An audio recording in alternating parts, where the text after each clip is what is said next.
আচ্ছা, masking tape কি?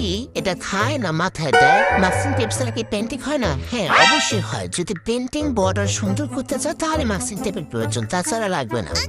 Masking tape ব্যবহার করার আগে অবশ্যই ক্যানভাস বা পেড বা পেপার ভালোভাবে শুকিয়ে নিবা, তারপরে মাস্কিং টেপটা ইউজ করবা। আর যদি আঠার ঘনত্ব কমিয়ে দিতে চাও, যদি তোমাদের পেজ মাস্কিং টেপ তোলার সময় ছিঁড়ে যায়, তাহলে কিন্তু মাস্কিং টেপ লাগানোর আগে মাস্কিং টেপটাকে ভালোভাবে টেবিলের সাথে কয়েকবার লাগিয়ে উঠিয়ে নিবা। দেখবা যে আঠার ঘনত্ব কমে গিয়েছে আর তোমাদের পেপার একদম ছিঁড়বে না।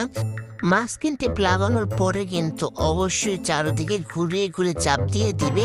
আর লাগানোর পরে পুরোটুকু কাটবে না, একটু রাখবা বাকি, যাতে খোলার সময় সমস্যা না হয়।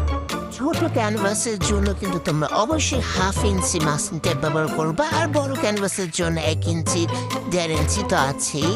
আর রং করার সময় মাস্কিং টেপের উপর থেকে রং শুরু করবা। পেন্টিং করা কমপ্লিট হলো কিন্তু মাস্কিং টেপটা অ্যাঙ্গেল করে উঠাবা। যদি সোজাসুজি উঠাও তাহলে কিন্তু কালারটা পেড বা ক্যানভাসে লেগে যাবে। এবং পেন্টিং কমপ্লিট হওয়ার পর চারপাশে কিন্তু হোয়াইট কালার দিয়ে যতটুকু রং ছড়িয়েছে তা কভার করে দিবা। তাহলে কিন্তু তোমরা একটা ভালো লুক পাবা পেন্টিংয়ে। তো ভিডিওটি কেমন লাগছে? Bye bye.